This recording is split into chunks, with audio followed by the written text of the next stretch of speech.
Dear students, welcome again.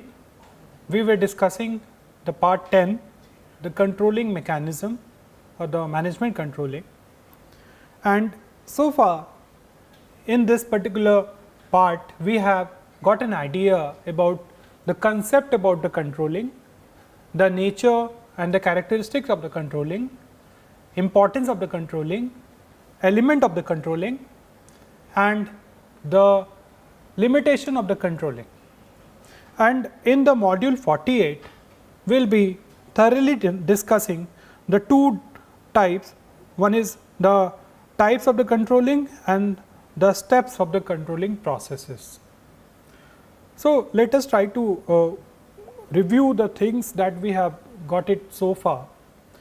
Controlling is like measuring the performance of the employees against the standard one and taking the corrective action. For the purpose of what? For the purpose of achieving the organizational objectives. This is what we have learned about the concept about the controlling. Controlling, we have seen, is very much important or significant in like deriving the overall operation of the employees, creating a psychological pressures in the minds of the consumers, which act as a motivator for them because they know the different activities to be performed. They have the clarity in their minds regarding what are the different activities they will be performing. So, ultimately what will happen? Efficiency will be increased for the employees, and what will be the output?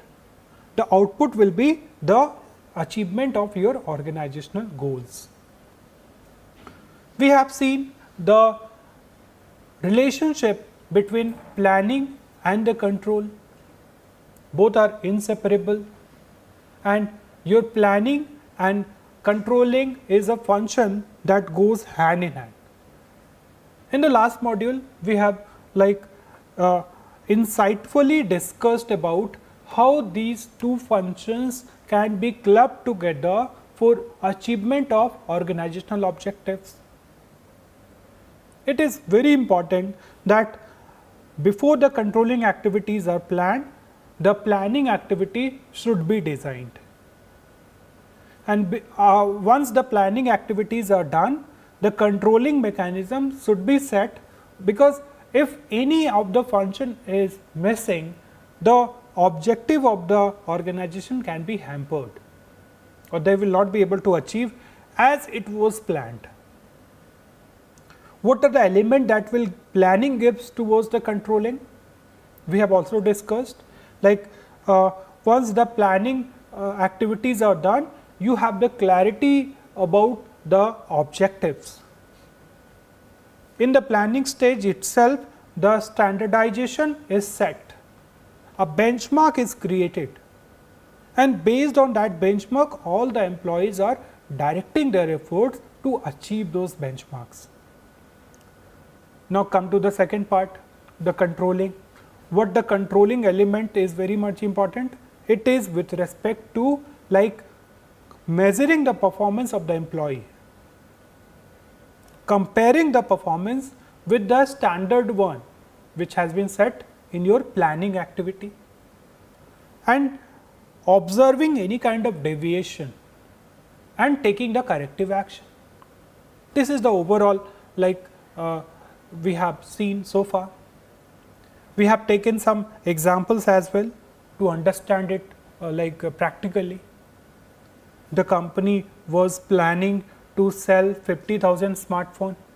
So, this was the objective and this was the standard at the same time.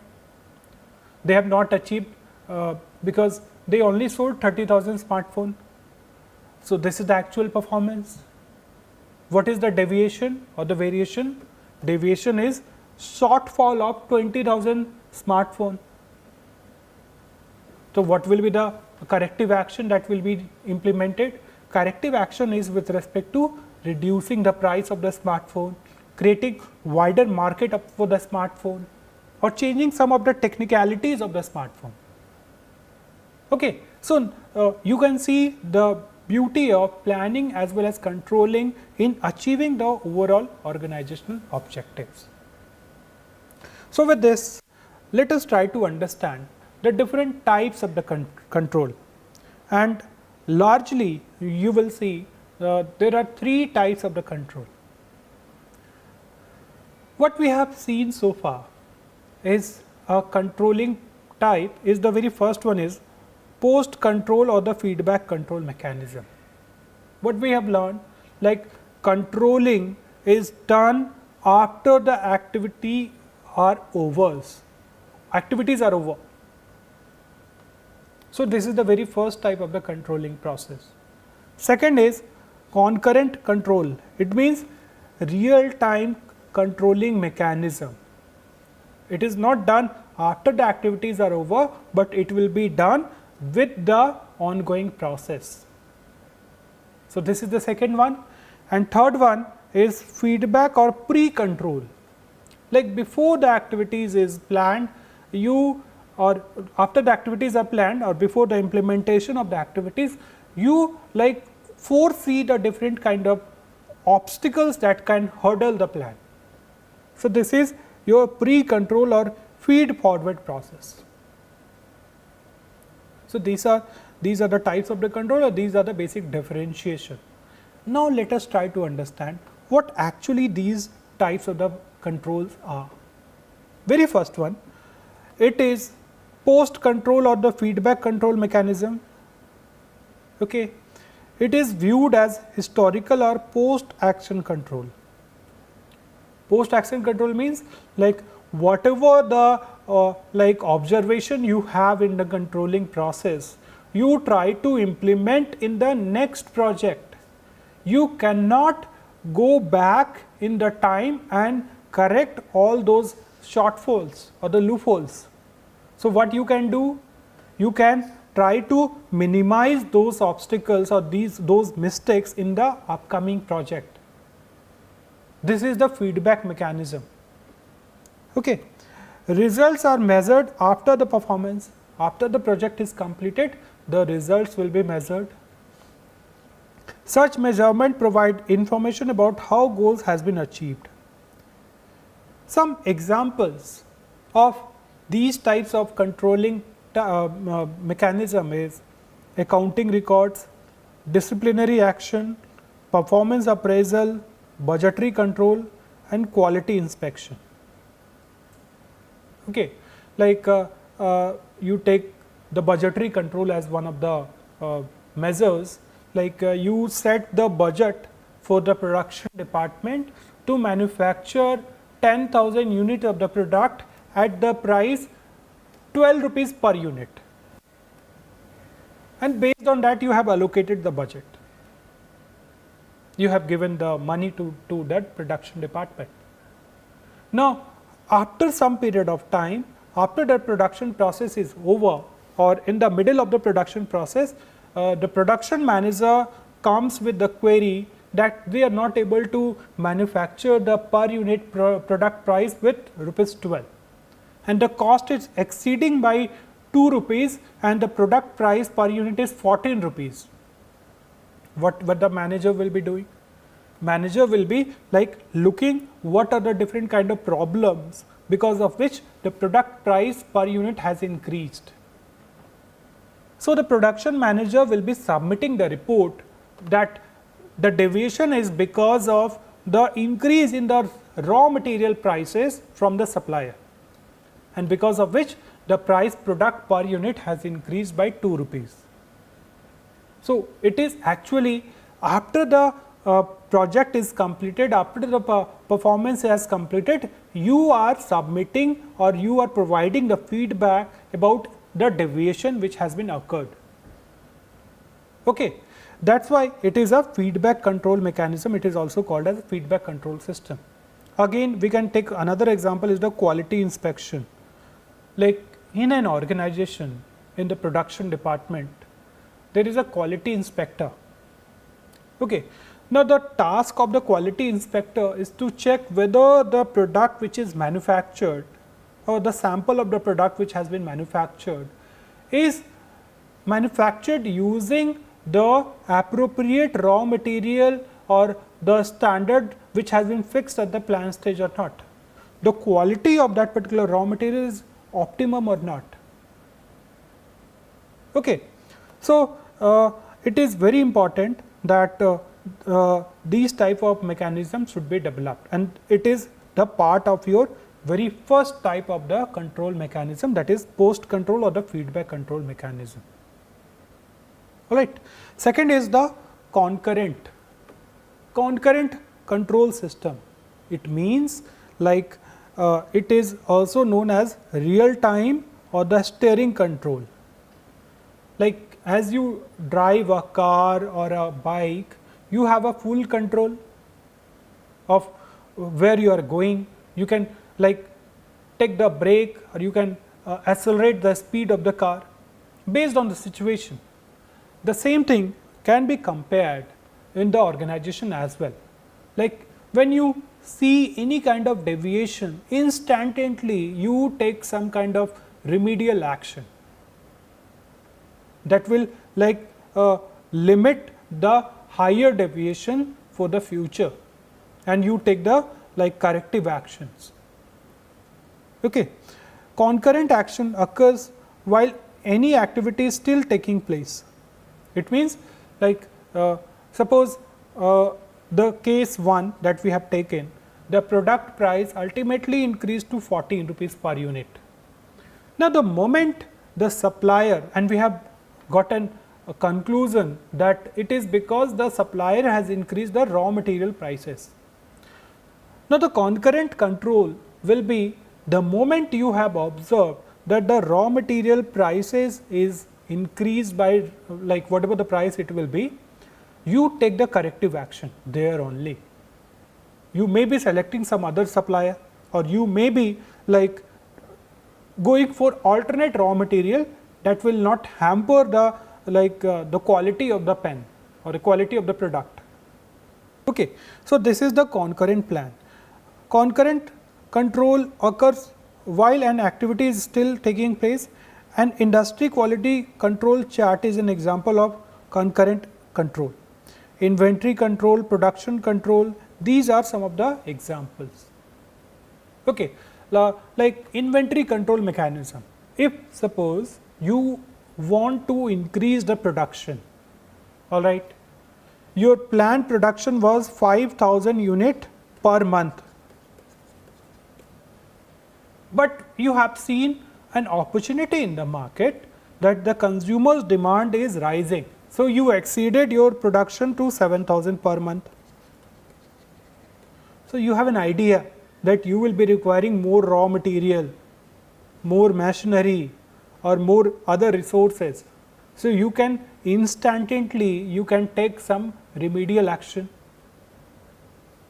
What will be the action? It will be like placing more raw material towards the supplier. So, it is a concurrent activity. Third one is your feed forward or the pre-control mechanism. It attempts to anticipate the deviation in advance of the occurrence and allow corrective action to be taken in advance of the problem. Okay. So, in this type of the like situation, the manager is anticipating the problem in advance. Okay.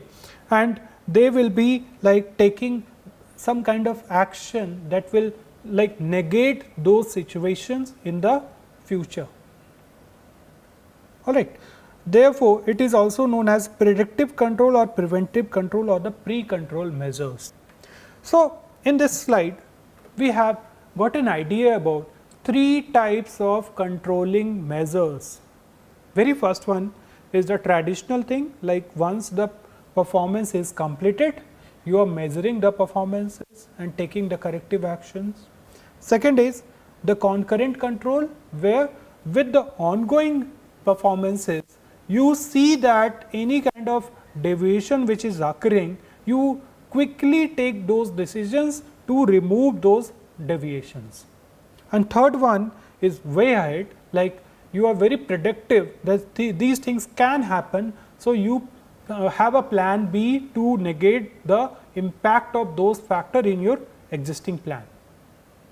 So, these are the three types, and in the next we will be discussing about the types of the control, and it is how these things are interrelated.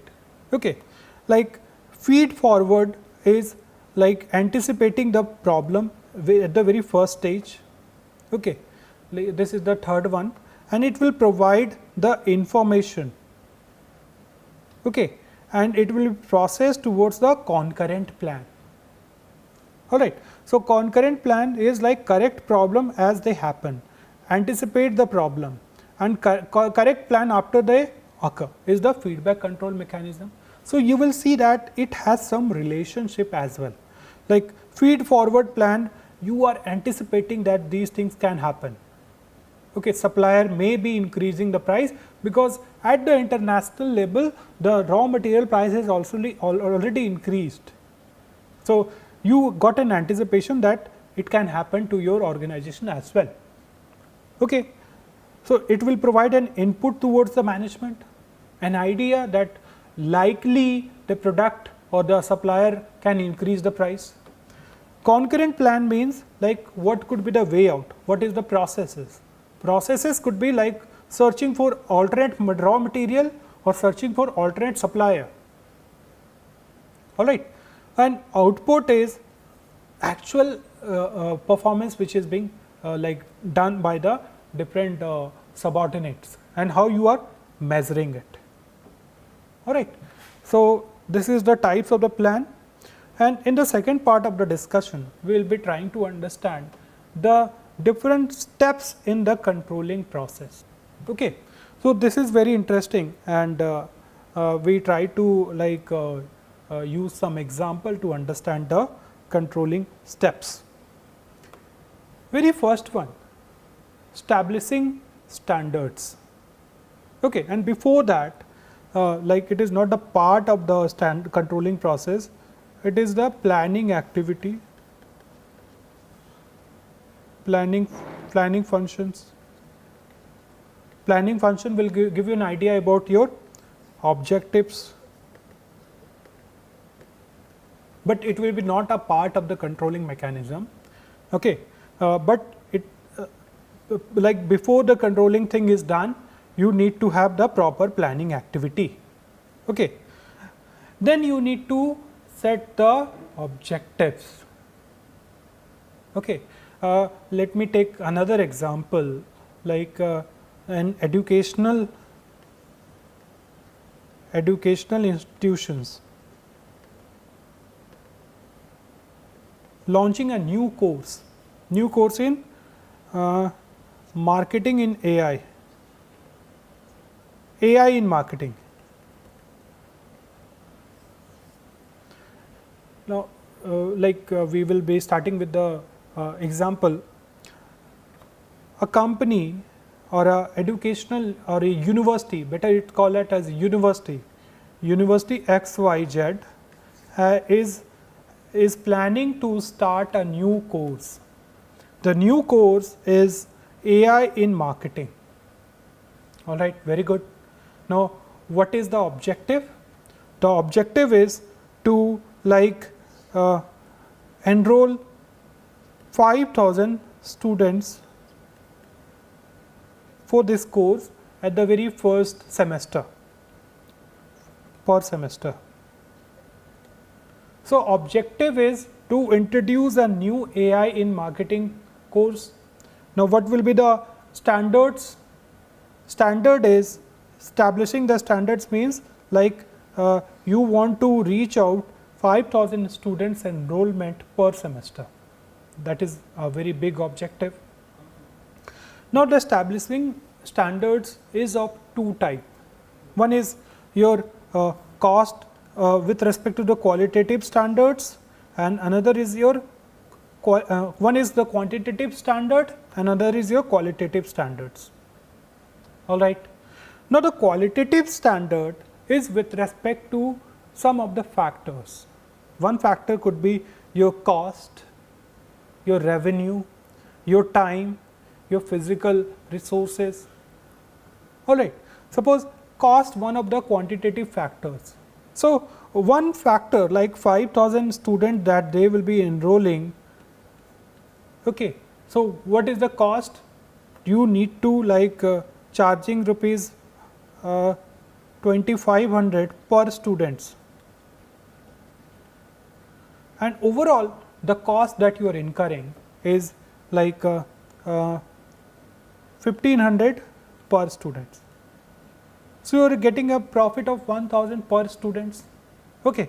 So the cost as a quantitative factor that you want to set the standard like 1,500 should be the cost, and the standard should not go beyond the 1,500 rupees per students.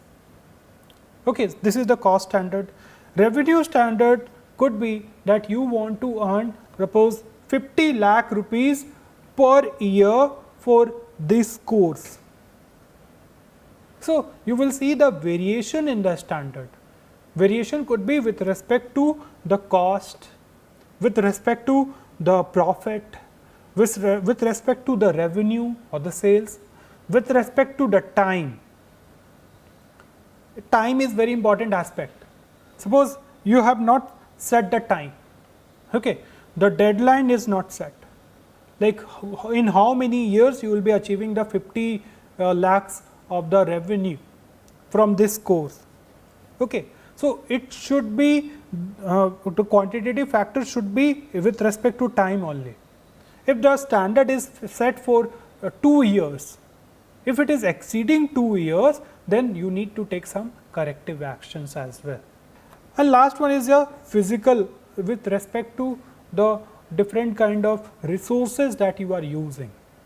Okay, it could be your money, material, all right, your entrepreneurs, land, what are the different kind of materials or the physical resources that you are using as a quantitative standards. Second one is the qualitative standards. Qualitative standard talk about the preciseness of the objective that you want to achieve.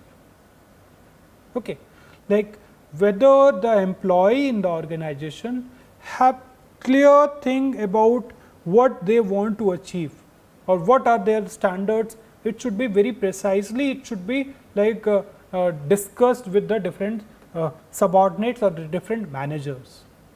All right, scientific, the standards should be scientific enough, like suppose you are imaginary setting the standards, like you want to like enroll 5 lakh students per semester, but it is not scientifically possible. Okay. Some assumptions or some kind of decision based on some kind of preconceived notion or some unreliable facts or some rule of thumb, these should be avoided while setting up the standards. Third one is flexible, like flexibility in terms of the changed external factor. The plan or your standards should be changed or should have the adaptiveness to like change with the external factors. Like suppose in the last example we have taken the smartwatch. Now the government banned the plastic, use of the plastic.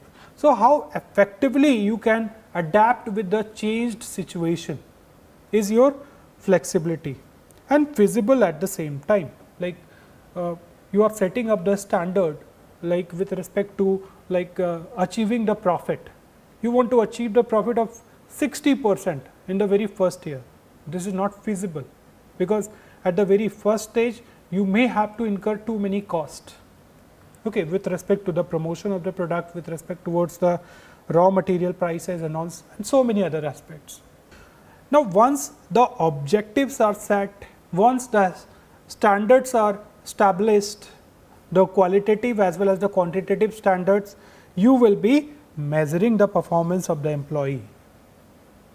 Okay. The measurement of the performance of the employee means a standard set and the measurement.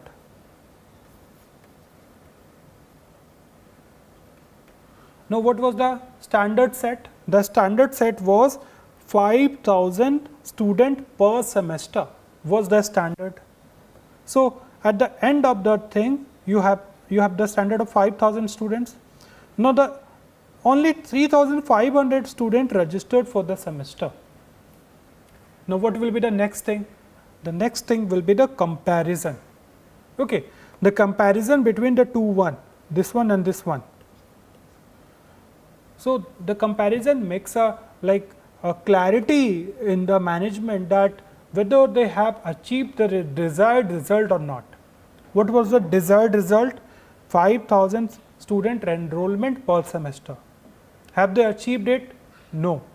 There is a shortfall of 1,500 student registration. Again, analysis of the deviation. Now, what will be the reasons for the deviation? Deviation is for 1,500, we have seen it. Now, the company will or university in this case will be looking for the problems because of which the enrollment was not achieved.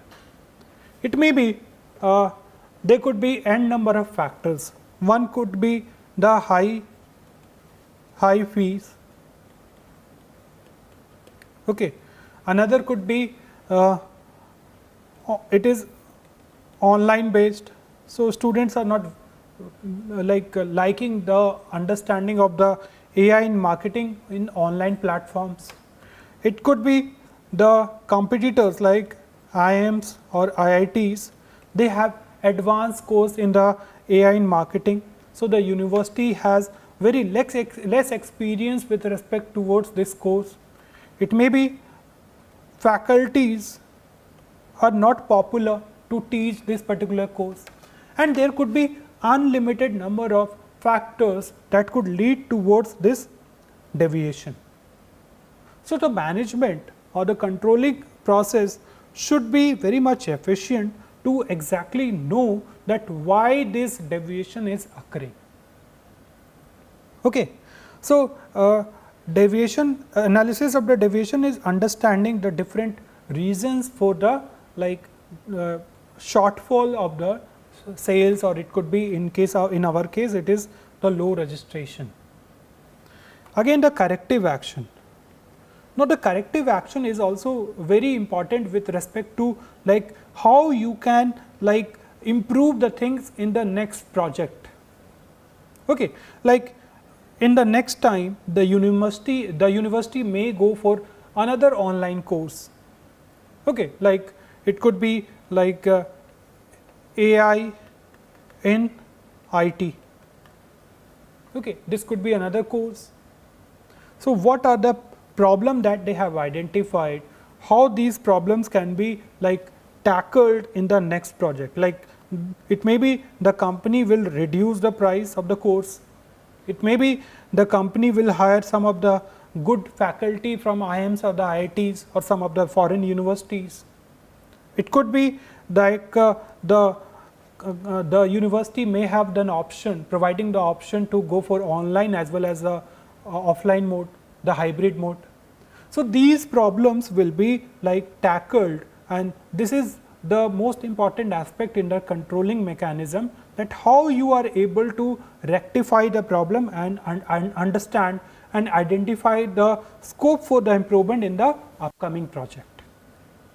So, this is the overall steps in the controlling process, and in this particular module we have thoroughly understand about the 3 types of the controlling, that is your post control or the feedback control, concurrent control, and your feed forward or the pre control mechanism, along with your types of the control and steps in the controlling process. I leave you with some of the suggested books that you can go through it. That's all for the session. Thank you so much.